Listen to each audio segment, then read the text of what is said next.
그의 그림자라도 덮일까 바라고 라는 제목으로 하나님의 말씀 증거하도록 하겠습니다.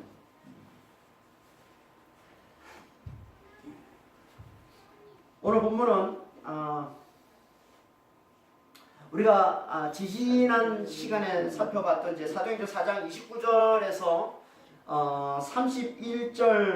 31절에서의 이 사도들과 초대교회 이 믿는 자들의 간절한 기도의 응답으로 나타난 하나님의 분명한 임재와 성령의 강력한 역사의 하이라이트에 해당되는 말씀입니다. 오늘 본문 말씀은 이때는 이제 성령 오순절 성령 강림으로 인한 하나님의 분명한 임재와 성령의 강력한 역사가 활발하게 일어나던 때라고 했습니다. 그로 인해서 처음에는 이 부활의 복음을 듣고 진리를 깨달은 이 믿는 자들 사이에 큰 권능과 표적과 기사가 나타나서 모두가 기쁨과 사랑으로 하나 되는 이 유무상통의 큰 은혜가 나타났다고 했고, 그리고는 교회를 대적하는 악한 세력, 이 사단의 역사로 인해 교회 안에 진리의 기둥과 트인 교회를 무너뜨리려는 이 위선의 악이 생겨나자 하나님께서 그들을 한순간에 멸해버리시는 철저한 심판이 나타났고, 그리고는 이제 위선의 악이 멸해진 그 자리에 하나님께서 더 많은 표적과 더 많은 기사를 나타내심으로 더욱 많은 무리가 믿음에 합류하고, 그래서 이제 예수를 증거하는 하나님의 말씀, 이 부활의 복음이 예루살렘을 넘어서서 다른 도시들에게까지 전파되기 시작하더라는 겁니다. 그게 이제 오늘 본문 말씀이에요. 오늘 본문의 12절 말씀 같이 한번 보겠습니다. 사도들의 손을 통하여 민간의 표적과 기사가 많이 일어나며 믿는 사람이 다 마음을 같이하여 솔로몬 행각에 모이고, 하나님께서 사도들을 들어서 백성들에게 표적과 기사를 많이 나타내셨다는 겁니다. 표적과 기사가 뭐라고 했습니까? 표적과 기사는 예수 안에 있는 이 죽은 자의 부활이 있다는 부활의 복음을 확실히 증거하기 위해 하나님께서 나타내 주시는 하나님의 능력, 하나님의 놀라운 능력을 말하는 거라고 했습니다. 그 대표적인 게 병든 자의 치유예요. 병든 자의 치유. 앞에서 하나님은 하나님 앞에 악을 행하는 자들을 철저히 심판하심으로 온 이 백성들을 큰 두려움에 사로잡히게 하시더니, 이젠 병든 자들을 치유하는 이 표적과 기사들을 또 많이 나타내심으로 백성들에게 큰 기쁨을 가져다 주시더라는 거예요. 이게 하나님의 분명한 임재와 성령의 강력한 역사가 나타날 때 일어나는 일들이라는 거예요. 그때는 악한 자들의 철저한 심판, 그러니까 심판도 철저했고, 그리고 부활의 복음을 잘 듣는 자들에게 주시는 이 부활의 증거인 이 치유의 이 축복도 풍성했다는 거예요. 이 심판도 철저하고 축복도 이렇게 풍성하게 나타나는 거예요. 이게 하나님의 분명한 임재, 이 성령의 강력한 역사가 있는 때에 일어나는 현상의 모습이라는 거예요. 이렇게 하나님께서 강력하게 역사하셔서 심판도 철저하게 일어나고 축복도 풍성하게 일어나게 되면 사람들은 자연스럽게 두 부류로 나눠지게 됩니다. 한 부류는 더욱더 말씀을 사모하여 말씀 앞에 나오게 됩니다. 그들이 누굽니까? 그들이 믿는 자예요. 그래서 믿는 자들이 다 솔로몬 행각에 모였다라고 얘기합니다. 솔로몬 행각, 우리가 3장에서도 살펴봤었는데, 솔로몬 행각은요, 예루살렘 성전이 꽤 큽니다. 예루살렘 성전에 이제 그 성전에 들어가는 문, 동쪽 문이 이제 미문이라고 그러죠.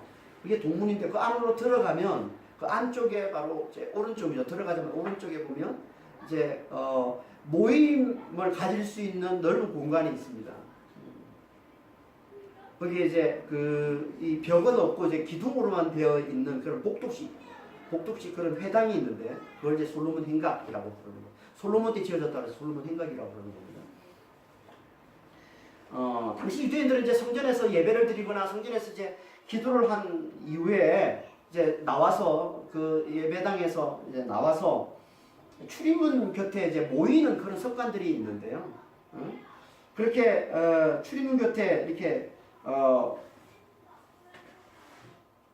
이제 사람들이 모이면은 뭐 그곳에서 이제 뭐 토론이 있거나 아니면 뭐 옛날 랍비들 율법 교사들로부터 가르침을 받거나 또는 이제 병든 자들 이제 병을 고침 받는 이제 그런 시간들 뭐 교제하거나 아니면 뭐 토론하거나 가르침을 받거나 병을 치유받는 이제 그런 시간을 갖는 거예요. 그런 공간이 있어가지고 그런 시간을 갖는 겁니다. 그래서 자주 모였던 곳이 이제 솔로몬이 그 중에 자주 모였던 곳이 이제 솔로몬 행각이었던 겁니다. 예수님 때도 예수님께서 이제 주로 사람들에게 복음을 가르치고 또 병든 자를 치유하는 곳이 어디냐 바로 솔로몬 행각이에요. 예루살렘 성전 안에서. 그리고 예수님이 이제 부활하신 이후에 이제 사도들도 똑같이 그 예수님이 가르치고 예수님이 또 많은 병든 자들을 고쳐줬던 그 현장에서 이제 사도들도 똑같이 그들에게 복음을 가르치고 또 병든 자들을 치유하는 일을 그런 일을 했던 거예요. 믿는 자들은 하나님의 철저한 심판을 보고 또 사도들을 통해서 많은 표적과 기사가 일어나는 걸 보고는 더욱더 이곳에 모이기를 힘썼다는 거예요. 이곳에서 더욱더 사도들의 이 가르침을 열심히 받더라고요. 무슨 말입니까? 하나님을 경외하는 것들은요. 하나님을 경외하는 것들은 더욱더 하나님을 경외하게 되더라는 거야. 뭘 보고? 하나님이 철저한 심판과 사도를 통해서 나타내시는 이 많은 표적과 기사들을 보면서. 왜? 그게 하나님의 살아계심을 보여주고 그게 하나님의 은혜를 나타내 보여주고 그게 하나님의 능력을 나타내 보여주는 것이기 때문에 믿는 자들은 그걸 보면서 더 하나님을 경외해서 더 하나님의 말씀 앞에 나오더라는 거예요. 이게 믿는 자들인 겁니다. 그래서 그들은 이 당국의 이 위협에도 아랑곳하지 않고 더욱더 말씀 앞에 모이기를 힘썼다는 겁니다. 하지만 이들과 전혀 다른 한 부류가 있는데 그들은 하나님의 이 철저한 심판과 놀라운 이 표적과 이 기사들을 보고는 더욱더 하나님을 멀리하고 더욱더 믿는 자들을 멀리하더라는 겁니다. 위에 13절 말씀이에요. 13절에 보면 그 나머지는 감히 그들과 상종하는 사람이 없으나 나머지가 누구겠습니까? 이들은 믿는 자들을 제외한 나머지인 거죠. 그러니까 믿지 않는 자들을 얘기합니다. 믿지 않는 자들은 믿는 자들과 감히 상종하려 들지 않더라는 거예요. 상종하다는 말은 친밀하게 어울려 지내는 걸 얘기하는 거예요. 서로 섞이는 걸 얘기하는 거예요. 그러니까 섞이려 하지 않더라는 거예요. 어울리려 하지 않더라는 거예요. 왜 이들은 하나님의 철저한 심판과 놀라운 이 표적과 이 기사들을 보고는 믿는 자들과 더 어울리려 하지 않고 그들과 더 거리를 두고 그들을 더 멀리하려 했을까요? 왜? 그건 하나님에 대한 두려움 때문에 그런 거죠. 하나님의 강력한 역사로 말미암아 믿는 자들 곧 이 교회 안에서 악한 자들이 다 철저히 멸해지고 다른 믿는 자들에게 또 놀라운 표적이 나타나는 이게 믿음이 없는 자들에게는요 하나님에 대한 두려움이 돼요. 그러니까 죽은 자에게 생명을 주시는 하나님의 이 은혜를 모르는 그들에겐 하나님의 심판과 하나님의 이 표적이 기쁨이 되는 게 아니라 하나님을 범접할 수 없는 하나님의 위험을 나타내는 마치 그들에게는 대단히 위험한 신호처럼 여겨지는 거예요. 저들 사이에 끼면 죽을지도 모르겠구나. 나도 언젠가는 죽을 수 있겠구나 라는 위험한 신호를 일으키는 겁니다. 왜? 그들에게는 죄에 대한 심판의 두려움이 있기 때문에, 늘 그들 속에는 죄에 대한 심판의 두려움이 자리 잡고 있기 때문에, 그런 그들이 하나님의 철저한 심판과 하나님의 놀라운 표적을 보는 것은 그들에게 자기들도 언젠가는 죽임을 당할 수 있겠구나라는 그런 위험한 것으로 익힌다는 거예요. 그러니까 은혜가 너무나 중요한 거죠. 은혜를 모르면 그렇게 되는 거예요. 은혜를 모르면 하나님의 능력을 보는 게 두려운 거예요. 하나님의 심판을 보고 하나님의 표정을 보고 하는 것들이 다 두려운 요소가 되는 거예요. 이 출애굽 19장에 보면은 이스라엘 백성들이 광야를 지나가면서 어디로 갑니까? 시내산으로 가잖아요. 애굽을 나가죠. 애굽에서 하나님 놀라운 능력을 받으면서 엄청난 능력도 받지만 또 악한 자들이 철저하게 또 심판당하는 것도 보고죠. 그래서 이제 광야로 들어와서 이제 시내산 하나님이 계신 그 시내산까지 왔어요. 하나님 만나러 온 거예요. 근데 막상 이제 하나님께서 내가 이제 만나러 나가겠다, 내가 그들과 만나겠다 하고 이제 다 모이라, 내 앞에 다 모이라고 했는데 그 이스라엘 백성들이 어떻게 합니까? 그 시내산에 이제 하나님 만나러 나가다 보니까 시내산에 뭐가 있네요. 막 우레가 번개가 치고 막 연기가 자욱하고 막 불이 있고 또 막 진동이 있고 막 지진이 일어나고 이러니까 다 이스라엘 백성들이 겁이 나서 하나님을 안 만나겠다고 그러죠. 모세에게 당신이 대신 우리를 대표해서 만나시고 우리에게 전해주시면 됩니다. 우리는 하나님을 못 만나겠습니다. 죽을 거. 그런 겁니다. 이 죄에 대한 심판의 두려움에 사로잡혀 있는 사람들은요, 이런 하나님의 능력을 보면 하나님 반드시 당신의 거룩함을 나타내시기 위해서 심판과 당신의 놀라운 이 능력을 함께 나타내시는 거거든요.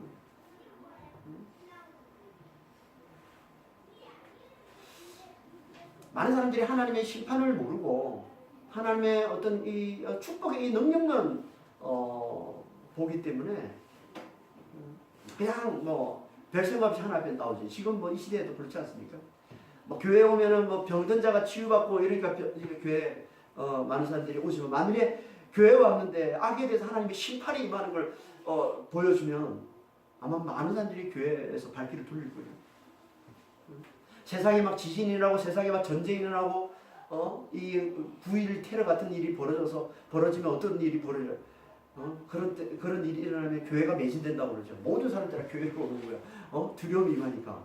근데 만일에 교회 안에 악한 자들을 하나님이 치셔서 하나님의 심판이 임하는 걸 보게 되면 교회로 안 옵니다. 그들은 다 절로 가지. 두려움 때문에 못 오는 거예요.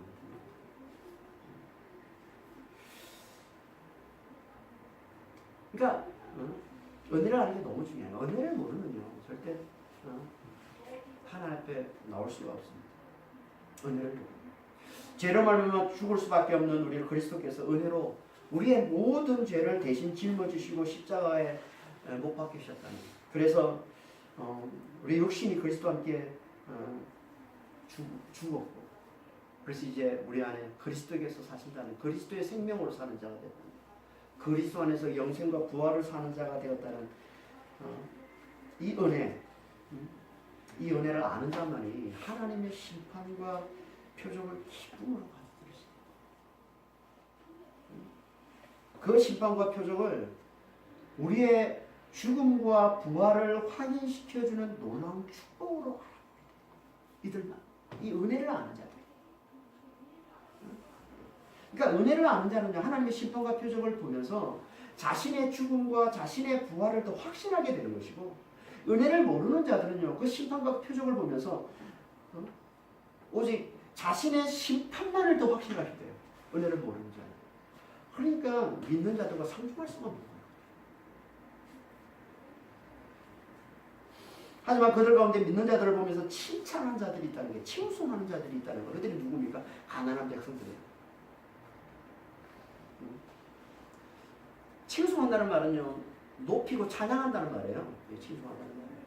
그러니까 그들은 믿는 자들에게 나타나는 이 많은 표적과 기사들을 보면서 그들을 대단하게 여깁니다. 그 표적과 기사가 하나님의 능력이 나타나는 거 보고서 그들 가운데서 그들을 대단하게 여깁니다. 여러분, 표적과 기사는요 표적과 기사로 끝나는 게 아니라고 했죠. 표적과 기사를 보고서 믿는 자들이 어떻게 한다고? 부활의 복음을 더 잘 듣고 진리를 깨달아서 성령 안에서 부활의 기쁨을 누리고 그리고 그 기쁨으로 한 마음이 되어서 서로를 사랑으로 섬기는 하나된 모습을 나타내 보여준다고 그랬죠. 이게 우리가 지지난주에 살펴봤던 4장 33절 말씀이잖아요. 4장 33절에 뭐라고 했습니까? 사도들이 큰 권능으로 주에서의 복음을 전하니 무리가 큰 은혜를 받고 한 마음이 되어서 서로를 섬기는 모습. 자기 소유를 팔아서 필요에 따라서 사람들에게 나눠주는 이런 유모상통의 이런 놀라운 은혜가, 큰 은혜가 넘쳐 나더라는 겁니다. 그래서 가난한 백성들이 이 믿는 자들을 보면서 칭송하는 거예요. 그들 가운데 막 표적과 기사가 일어나고 그리고 그러더니 사람들이 막 기쁨이 넘쳐나고 그래서 서로를 너무나 막 헌신적으로 섬기고 막 이런 모습들이 막 나타나니까 백성들이 그들을 칭송합니다. 칭송한다는 말은요, 자기들도 그런 삶을 살고 싶다는 얘기예요. 칭송한다는 얘기예요. 그렇잖아요.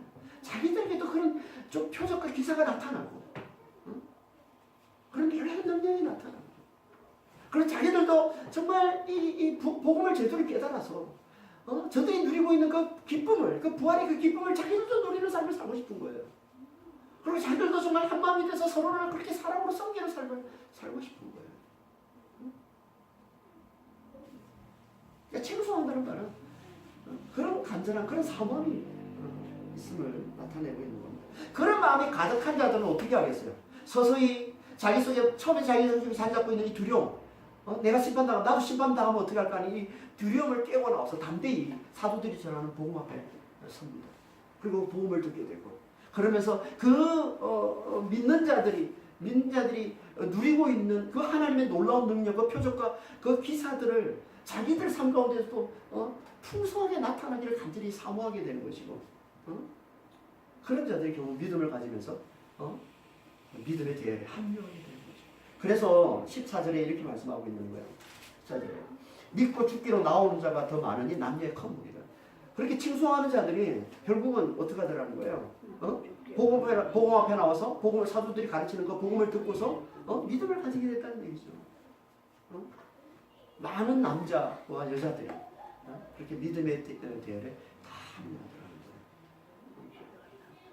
그리고 많은 사람들이 그 사도들로부터 그 놀라운 표적과 그 놀라운 기사가 자기들에게도 나타나기를 간절히 사모하더라는 거예요. 간절히 바라더라는 거예요. 그들이 얼마나 간절히 바랬는지를 잘 보여주는 말씀이 15절 말씀이에요. 15절에 뭐라고 얘기합니까? 심지어 병든 사람을 메고 거리에 나가 침대와 요유에 누이고 베드로가 지나갈 때 혹 그의 그림자라도 누구에게 들릴까 봐라. 병든 사람들을 거리로 데리고 나와서 거리에 매트리스를 깔고 요를 깔고 거기에 눕히고서 베드로가 지나갈 때까지 기다렸다가 베드로가 지나가면 그의 그림자라도 덮히기를 간절히 바랬다. 그만큼 그들은 사도들을 통해서 하나님 나타내시는 그 표적과 그 기사를 경험합니다. 그 하나님의 능력을 경험하기를 간절히 바랬다는 거예요. 이건요,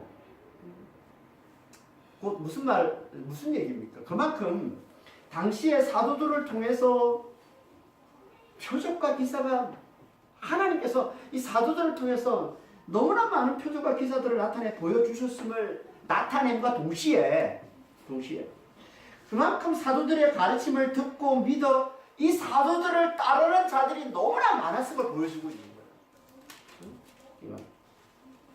그러니까 사도들 주변에 사람이 너무 많은 거야. 따르는 자들이 너무 많은 거예요. 그러니까 사도들로부터 직접 고침을 받을 수가 없으니까 길거리에 매트리스를 깔고 요위에 사람을 눕히고 사도들이 지나갈 때 그 그림자라도 덮였으면 하고 바란다는 거예요. 직접 사도들로부터 직접 안수를 받거나 직접 고침을 받을 수 있는 그런 환경이 안 되니까 사람들이 주변에 너무 많으니까 너무나 많은 사람들이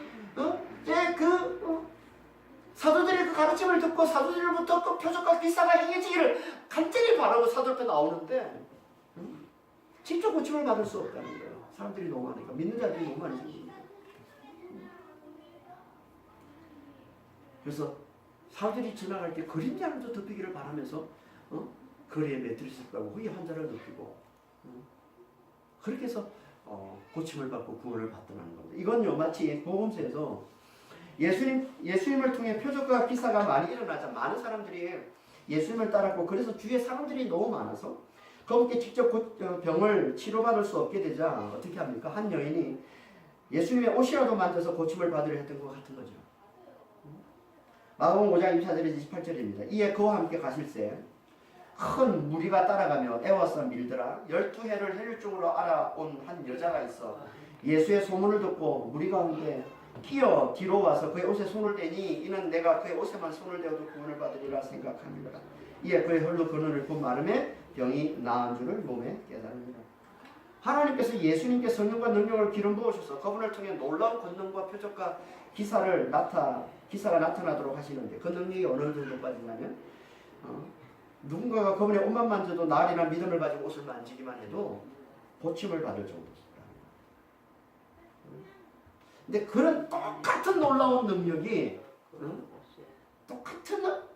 놀라운 능력이 사도들에게도 나타나더라고요.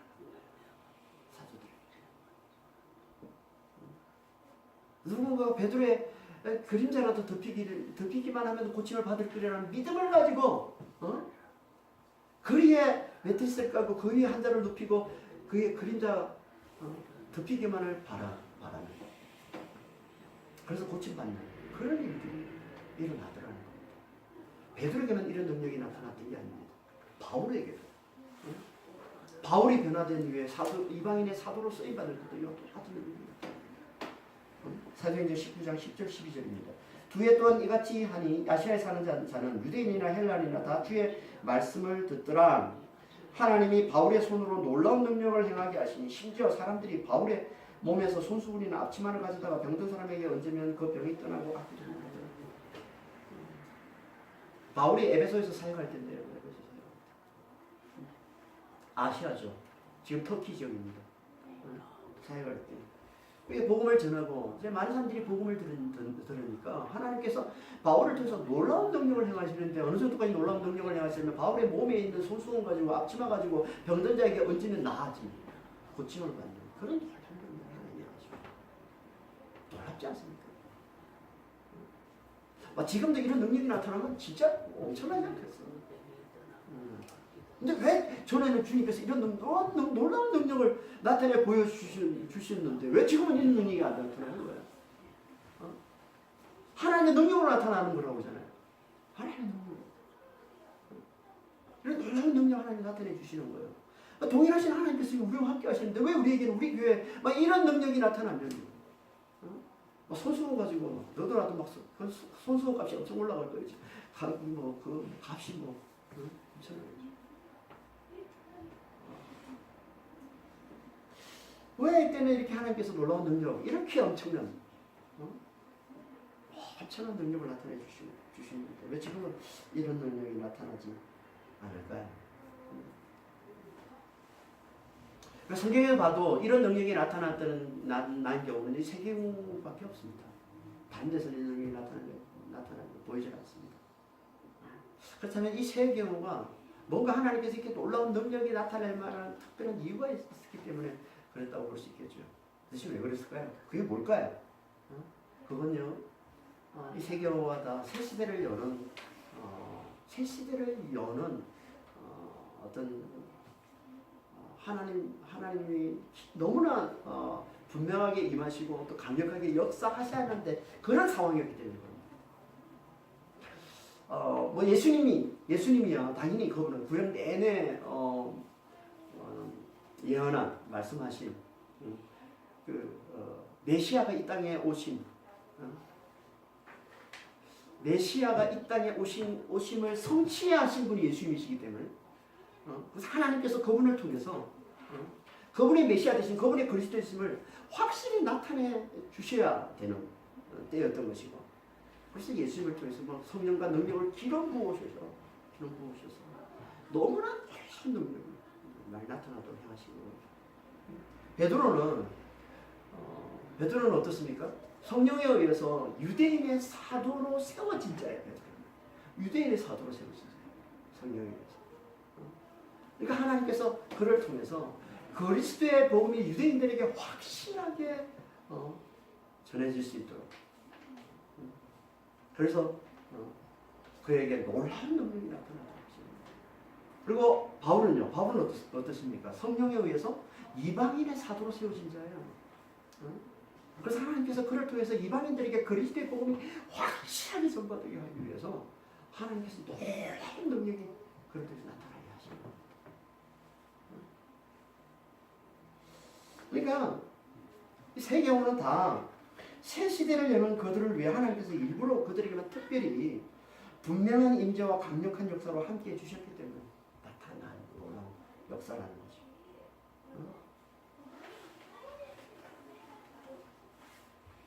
그래서 누구라도 예수님 옷만 만져도 고침을 받고 베드로의 그림자만 덮여도 치료를 받고 바울의 손수건만 얹어도 병이 나음받는 이 엄청난 역사가 나타납니다. 이게 하나님의 능력이에요. 우리 이걸 보면서 뭘 깨달을 수 있습니까? 하나님의 능력은 제한이 없다는 거예요. 하나님의 능력은 제한이 없어요. 그분은 창조주신 그분은요. 그분만 마음을 먹으시면 그분만 원하시면 아무것도 아닌 그림자로도 손수건으로라도 얼마든지 구원을 베풀 수 있는 분이시라. 그분이 원하시면 그분만 마음을 먹으면 아무것도 아닌 이 그림자로 아무것도 아닌 이 손수건으로 아무것도 아닌 것으로도 얼마든지 구원을 베풀으실 수 있는 분이시라는 겁니다. 그러니까 우리는 하나님 앞에서 연장 탓을 할 수 없다는 거예요. 연장 탓을. 연장에 앉아서 구원을 못 받았다? 목사를 잘못 만나가지고 무슨 누구를 잘못 만나가지고 내가 구원을 이런 소리 할 수 없어요. 하나님 앞에서.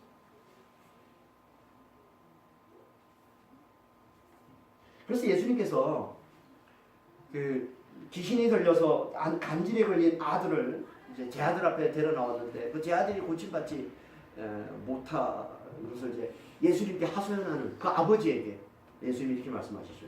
마태복음 17장 16절 17절입니다. 내가 주의 제 아들에게 데리고 왔으나 너희 고치지 못하더이다. 간질에 걸린 아들을 데리고 온 아버지가 하는데 이렇게 제 아들이 데려왔는데 제 아들이 형편이 없어요. 우리 아들을 못 고쳐내네요. 그랬더니 그 아버지에게 예수님이 하시는 말씀이에요. 예수께 대답하여 이르시되 믿음이 없고 패역한 세대여 내가 얼마나 너희와 함께 있으며 얼마나 너희를 찾나니. 예수님께서 그 얘기를 듣고서 제 아들을 혼내지 않았어요. 어떻게 너희를 나랑 같이 다니면서 어떻게 이렇게 믿음이 없냐? 그거 하나 못 고치? 이게 아니라 누구에게 얘기하는 거야? 아버지한테 얘기하는 거예요. 응? 아버지에게. 그럼 네가 믿음이 없어서 그런 거야. 네가 완악해서 그러는 거야. 네가 강박해서 그러는 거야. 응? 그러니까 하나님 앞에서는 무슨 제자 탓, 목사 탓 할 수가 없는 겁니다. 우리가 구원받지 못하는 건요 하나라는 거예요. 믿음이 없기 때문에. 우리가 믿음이 없어서 그런 거예요. 우리가 완악해서 그런 거예요. 우리가 강팍해서 그런 거예요.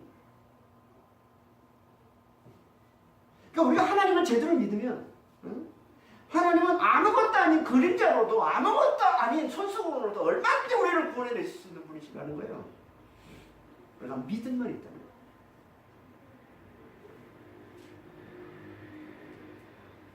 그리고 또 한 가지.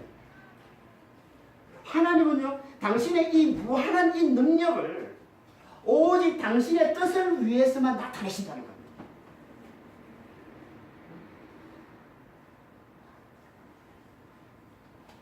하나님의 뜻을 위해서만 나타내시는 게 하나님은요, 당신의 무한한 능력을 가지고 당신을 자랑하시려고 하시지 않아요. 그 능력 가지고 하나님은 오직 당신의 뜻을 이루는 데만 쓰십니다. 당신의 뜻을 위해서만 나타내십니다. 하나님의 뜻이 뭡니까? 하나님의 뜻. 하나님의 뜻은요, 열방에 있는 하나님의 백성들에게 복음이 전파되는 거예요.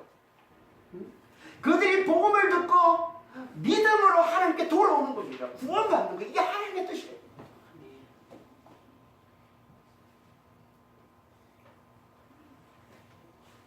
하나님 오직 이 뜻을 위해서 열방에 있는 당신 백성들에게 주의 복음, 이 그리스도의 이 복음을 전파하기 위해서 그들에게 복음이 전해져서 그들이 복음을 듣고 믿음으로 구원에 이르도록 하기 위해서 하나님께서 이 능력을 나타내시는 거예요. 여러분, 우리가 믿음이 있고 그리고 하나님의 이 뜻을 우리가 이루기를 원한다면요, 하나님 반드시 당신의 능력으로 우리를 구원해내세요.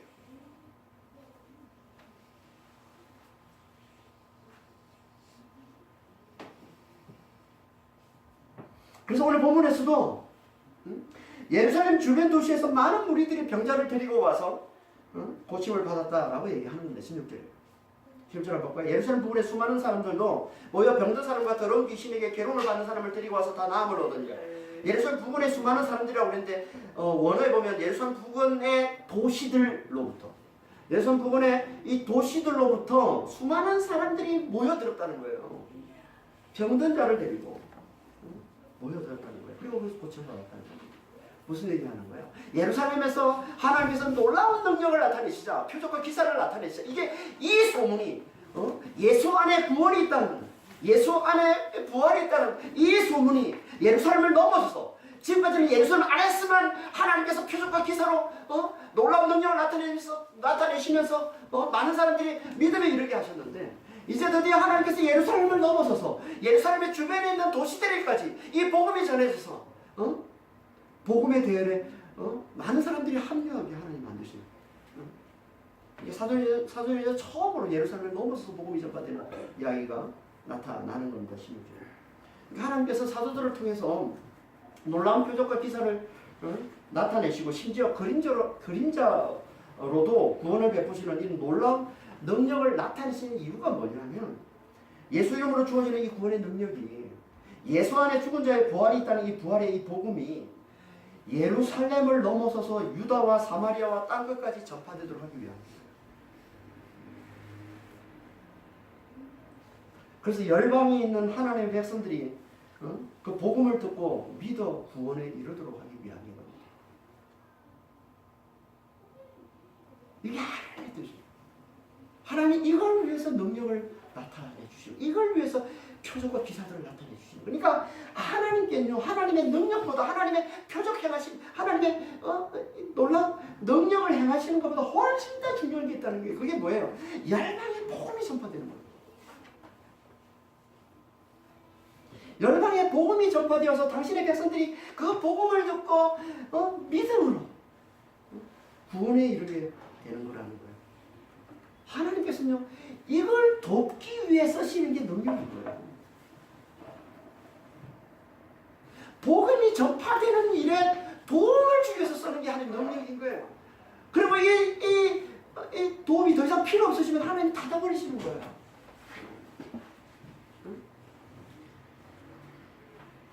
이걸 잘 보여주는 말씀이 마가복음 1장 34, 38절 말씀입니다. 예수께서 각종 병이든 많은 사람들을 고치시며 많은 귀신을 내쫓으시도록 새벽 아직도 밝기 전에 예수께서 일어나 나가 한적한 곳으로 가사 거기서 기도하시더니 시몬과 및 그와 함께 있는 자들이 예수의 뒤를 따라가 만나서 이르되 모든 사람이 주를 찾나이다. 이르시되 우리가 다른 가까운 마을들로 가자. 거기서도 전도하느니 내가 이를 위하여 왔노라. 예수님께서 한 마을에서 놀라운 능력과 표적과 기사를 나타내셔서 많은 사람들을 고치시고, 많은 병자들을 고치시고, 많은 귀신을 쫓으셨어요. 그리고 예수님께서 기도하러 가시는데, 다음날 돼서 제 아들이 찾아가지고 많은 사람들이 주를 찾나이다. 그러니까 예수님께서 능력 행하시는 걸 보고서 더 많은 사람들이 몰려온 거예요. 더 많은 병자들이 몰려온 거예요. 예수님의 그 능력 행하심을 기대하면서, 예수님께서 치유해 주시기를 바라면서, 표적과 기사 행하시기를 기대하면서 더 많은 사람들이 몰렸던 거예요. 많은 사람들이 다 주를 찾나이다. 능력이 중요하다면, 표적과 기사가 중요하다면, 병자들을 고치는 게 중요하다면 예수님께서 가서 고치셔야 되는 거예요. 그렇죠? 왜 누구는 고쳐주고 누구는 안 고쳐주고 그렇습니까? 여러분 생각해보세요. 내가 병자인데 내가 하루 일찍 가서 고침받았는데 하루 늦게 가서 고침 못 받았어. 얼마나 안 좋아요. 응? 전날에는 하나님 다 고쳐주셨는데 예수님께서 다음날 되니까 예수님이 안 고쳐. 이러면 얼마나 실망할까 사람들이. 만약에 병 고치는 게 그렇게 중요하다면 예수님께서, 그렇게 많은 사람들이 예수님을 찾고 있는데 가서 고치셔야죠. 근데 예수님께서 뭐라고 그래요? 이제 됐다. 이제 됐다. 다른 마을로 가자는 거예요. 주님의 목적은 병을 고치는 게 아니에요. 주님의 목적은 표적하는 게 아니에요. 주님의 목적은 하나님의 능력을 나타내는 게 아니에요. 주님의 목적은 전도하는 겁니다. 주님의 목적은 복음을 전하는 거예요. 복음을 전하기 위해서 쓰시는 게 능력인 거예요. 복음을 더 확실히 전하기 위해서 주님께서 쓰시는 게 이 하나님의 능력이라는 거예요. 하나님의 관심은 복음을 전하는 데 있는 겁니다. 하나님의 백성들이 복음을 듣고 구원에 이르는 데 있는 거예요. 이걸 돕기 위해 하나님 쓰시는 게 능력이라는 거예요. 이게 병고침이라는 거예요.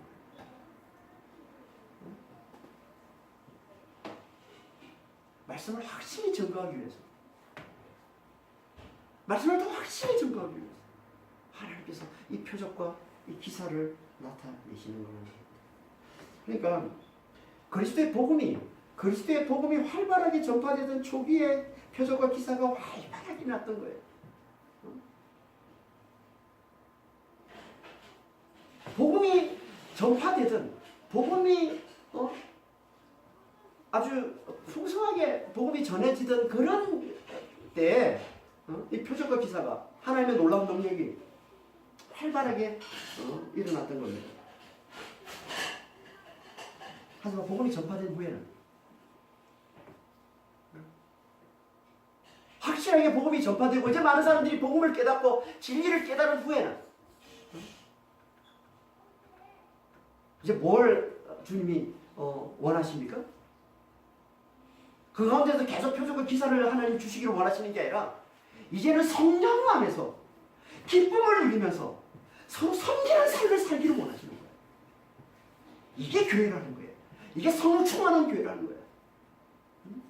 늘 표적과 기사가 나타나는 게 성령 충만한 교회가 아니라 복음이 전파될 초기에만 표적과 기사가 나타나는, 성령 충만함으로 표적과 기사가 나타나지만 이제 확실하게 복음이 전파됐으면, 그 진리를 깨달았으면 이제 그 진리 안에서, 이제 복음 안에서 복음을 살아내는 삶을 사는 게, 성령 안에서 부활의 기쁨을 누리면서 사랑으로 서로 섬기는, 한 마음이 되어서 서로를 세워주고 서로를 섬기는 모습으로 그렇게 하나가 되는 교회가, 이게 진짜 성령 충만한 교회, 성숙한 교회인 것이지, 항상 표적과 기사를 하나님이 나타내시는 게 아니라는 겁니다.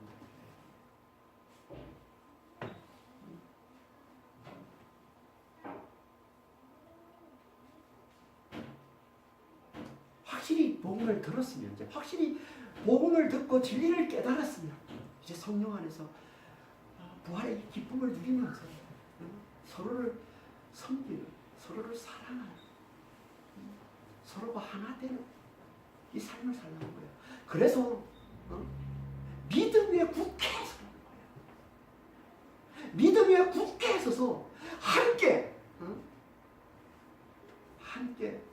믿음을 위해서, 이 복음의 이 믿음을 위해서 세상과 맞서 싸우는, 그래서 끝까지 믿음을 지켜내는 그런 교회가 되는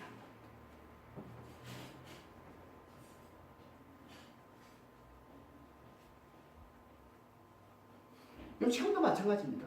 지금도 하나님이 지금도 복음을, 아니 복음이 들어가지 않는 곳에 하나님께서 복음을 전했을 때, 그때 하나님께서 함께 하셔서 표적과 기사를 풍성하게 나타내십니다.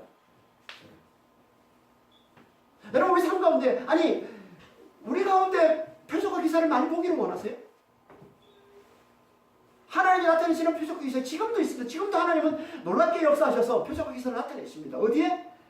그리스도의 복음이 전파되는, 그리스도의 복음이 뜨겁게 전해지는 그 현장에서입니다. 최근에는 중국이 지금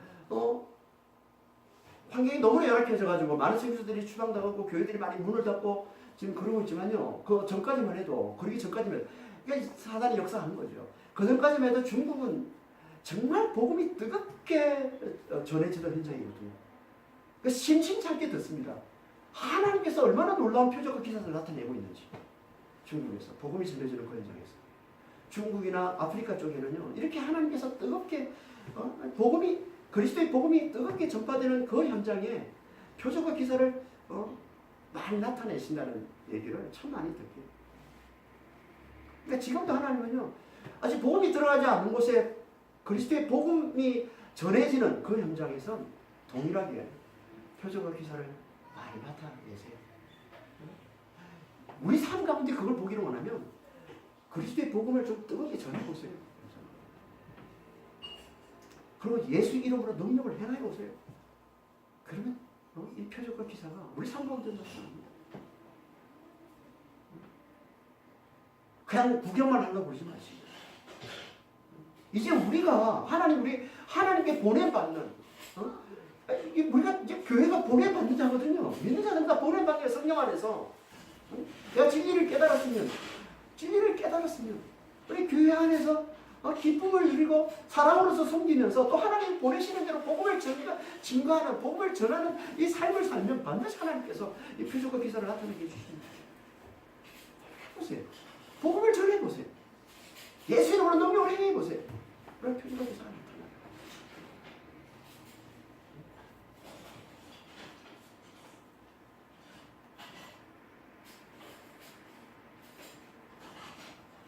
그러니까 우리는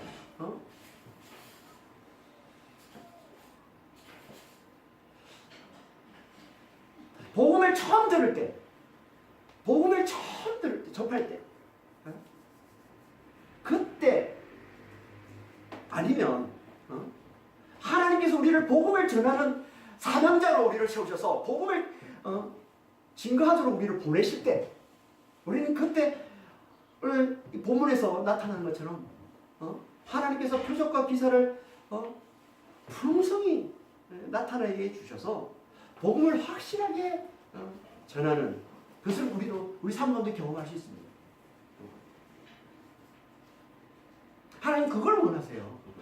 복음을 증거하면서 표적과 기사가 나타나는 걸 좀 경험하고 누리는 삶을 살기를 원하시는 거예요. 그렇지 않으면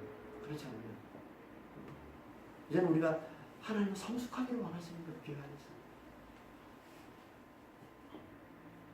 우리가 복음을 들었어요. 이제 복음을 확실하게 듣고 진리를 깨달았어요. 그러면 이제 성령 안에서 부활의 기쁨을 누리는 삶을 살고, 이 부활의 기쁨을 누리면서 서로 한 마음이 되어서 서로 사랑하고 서로 섬기고 서로 용납하고 서로 위해주고 서로를 세워주고 하는 이 사랑으로 하나 된 이런 교회가 되기를 하나님 원하시는 겁니다. 이게 성령 충만한 교회입니다.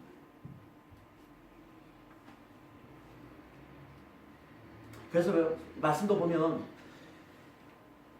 그리스도의 복음을 전하고 그리고 교회를 세우는 이 말씀으로 가득 차 있는 이 사도행전에는요, 표적과 기사가 끊임없이 나타납니다. 그렇죠? 표적 기사. 그런데 복음이 전파된 이후에 이제 복음을 확실하게 듣고 진리를 깨달아서 이제 삶 가운데 이 복음을 살아내는 걸 말씀하고 있는 이 서신서에 가면요, 표적과 기사에 대한 얘기 별로 없습니다. 다 성령 안에서 이 부활의 기쁨을 누리면서 서로를 사랑하고 서로를 용납하고 오래 참고 겸손함으로 긍휼함으로 자비함으로 서로를 섬기는 삶을 살라고 얘기하고 있는 거예요. 왜? 이게 성숙한 교회이기 때문에. 이게 우리가 함께 믿음 위에 굳게 서게 만들어주는 것이고, 이렇게 함께 믿음 위에 굳게 서야 우리가 함께 이 복음의 이 믿음을 위해서 세상과 맞서 싸우는 삶, 그래서 끝까지 믿음을 지켜내는 삶을 잘 살아낼 수 있기 때문에, 그래서 진리를 깨달은 이 교회는, 복음을 확실하게 들은 이 교회는 이제 성령 안에서 부활의 기쁨을 누리는 삶을 살라고, 서로를 섬기는 삶을 살라고, 서로를 사랑하는 삶을 살라고 그렇게 권면하고 있는 겁니다.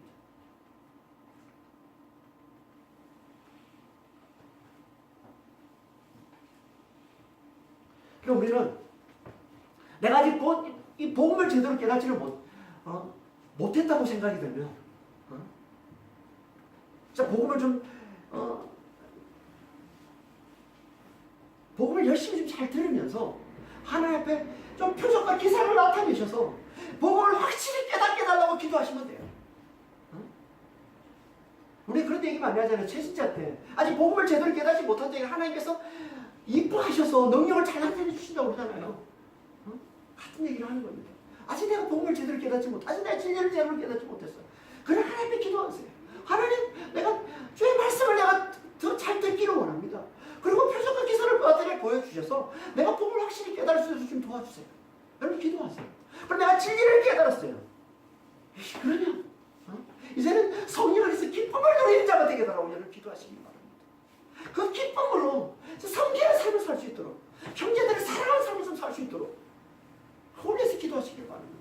이게 하나님이 원하시는 교회란 말이에요. 이게 하나님이 기뻐하시는 교회 모습이란 말이에요. 언제까지 계속 표적과 기사만 구할 거예요. 어린애들처럼. 계속 눈에 보이는 신기한 것들은 언제까지 그 신기한 것만 찾을 거예요. 그렇게 오랫동안 교회를, 오랫동안 복음을 듣고서도, 그렇게 오랫동안 하나님의 말씀을 듣고서도 여전히 어린아이처럼 구는 하나님이 기뻐하지 않아요. 표적은 복음을 확실히 깨닫게 해서 하나님이 우리에게 붙여주시는 것이지, 복음을 깨달았으면 이제 성숙한 자가 되라는 거예요. 이제 좀 장성한 자가 되라는 거예요. 이제 좀. 이 성령으로 사는 자가 좀 되라는 거예요. 성령 안에서 부활의 기쁨을 누리며 사는 자가 좀 되라는 거예요. 성령의 능력으로 좀 사는 자가 되라는 거예요. 그래서 정말 이 기쁨이 넘치니까 내가 옆에서, 내 옆에서 함께 하나님을 믿고 있는 연약한 영혼들이, 연약한 영혼들이 이 제대로 믿음에 서 있지 않은 모습을 볼 때 그들을 세워주고자 하는 그런 마음, 그런 섬기는 마음, 그런 겸손한 마음, 그런 사랑하는 마음, 이런 마음들이 넘쳐나는 교회가 진짜 하나님 기뻐하시는 교회인 것이지, 언제까지 계속 신기한 능력만 보여달라고 아닙니다. 여러분 교회가 막 능력 쫓아다니면 아직 하나님 앞에는요 성숙하지 못하다는 거예요. 성숙하지 못하다는 교회가.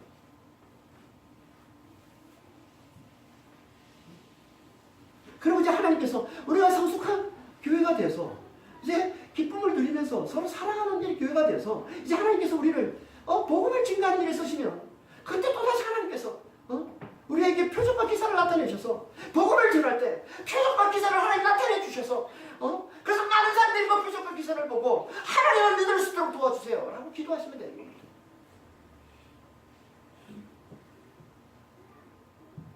이게 하나님 쓰시는 거예요. 이게 하나님의 사명을 감당하는 거예요. 하나님께서 초대교회를 그렇게 만들어 가시는 거예요.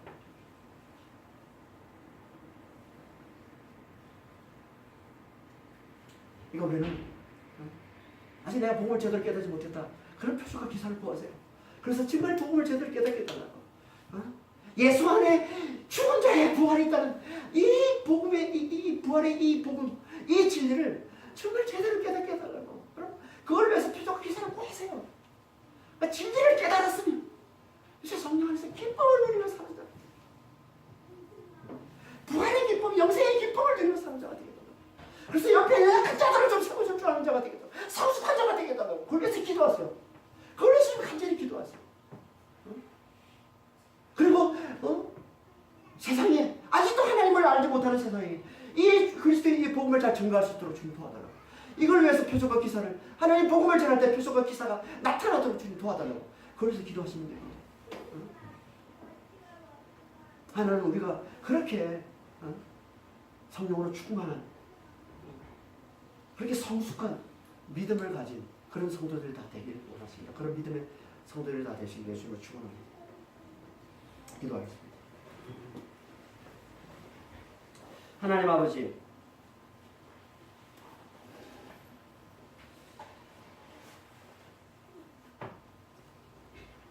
아직 우리가 부활의 복음을 제대로 깨닫지 못했다면 주님, 표적과 기사를 나타내 주셔서 그 표적을 보고 그 기사를 보고 주님, 이 복음을, 예수 안에 죽은 자의 부활이 있다는 아버지 하나님, 정말 이 복음, 이 진리를 온전히 깨달을 수 있도록 좀 도와주시옵소서.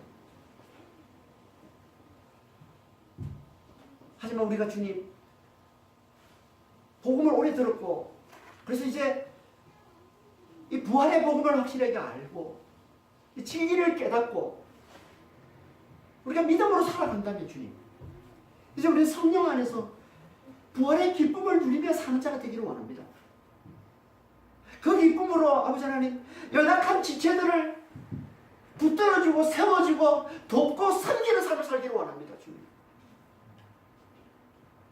우리가 이렇게 기쁨과 사랑으로 하나 되는 삶을 살 수 있도록, 저희 가운데 더욱더 성령으로 충만할 수 있도록 주님 역사하시고 주님 인도하여 주시옵소서.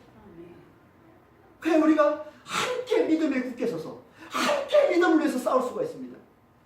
함께 세상과 와서 싸울 수가 있습니다. 함께 끝까지 믿음을 지켜낼 수가 있습니다. 주님, 그런 믿음의 교회가 될 수 있도록 저희를 축복하여 주시옵소서. 그리고 주님, 저희 교회가 이렇게 쓰임받기를 원합니다.